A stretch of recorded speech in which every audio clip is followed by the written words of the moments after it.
everyone. My name is Marisa and I'm an interpreter at the National Gallery of Canada. And today we're going to be making landscapes together that look a little bit like this.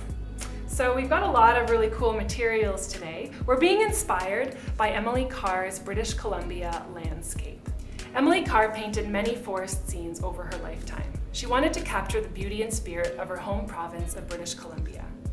I love how this painting is full of waving and curving lines. They really add a sense of movement to the scene and make the trees, the ground, and the sky feel vibrant and alive. So we're going to do the same thing today using yarn and wax sticks to create some wavy textures on our forest scene. So if you came to the National Gallery, you would have received a Family Art Adventures kit, and in that kit you have coloring pencils, paper, and wax sticks. Now if you're at home and you don't have those things, no problem at all. You can also use yarn, kitchen elastics, and you'll also need some scissors and white glue and any kind of paper or cardboard. Okay, so let's get started. First, you want to decide what kind of landscape you want to create. Is it going to be a seaside landscape? Is it going to be the view from your front door? It could be a street scene as well. I'm going to do a forest like Emily Carr. So I'm going to start sketching out my trees. Just really roughly, I'm just going to decide sort of where they're going to go. I want to make a really full forest the way that Emily Carr does. And once you've finished sketching in your sheet of paper, it might look something like this. So now it's time to add some color. I've got a lot of really nice cool colors here, greens and blues, and I'm going to start with my sky. And I'm just going to go really loosely. It doesn't have to be perfect. What I love about Emily Carr's paintings is that you can always see the brush strokes, and it adds a lot of texture. So I'm going to try to replicate that a little bit with my pencil strokes. One way that you can draw a tree is by just doing a big spiral like this. I'm going to make it sort of teardrop shape, so really roughly. Another thing you can do to add a lot of volume to the leaves on your tree is just to do a spiraling effect like this. So I'm just going to fill in this tree with a lot of foliage, a lot of leaves. Another way I like to do it is by creating some big zigzags like this. And those look really nice on pine trees. They look like the needles of the pine.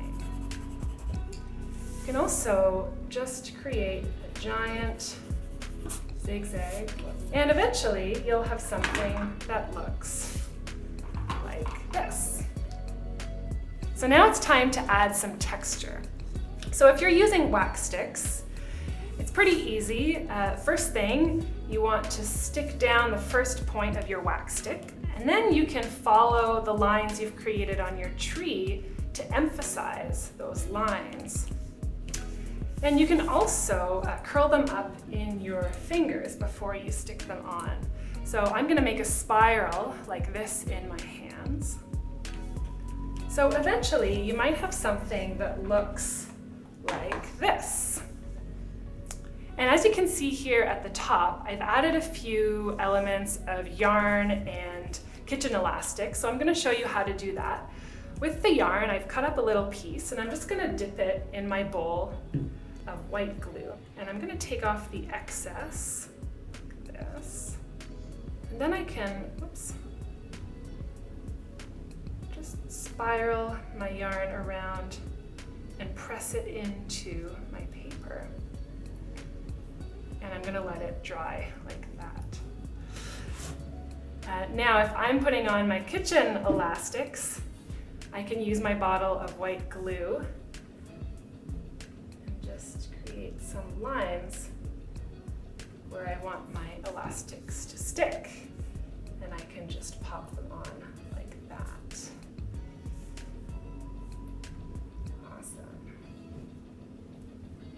So there you have it. We have our forest landscape inspired by Emily Carr.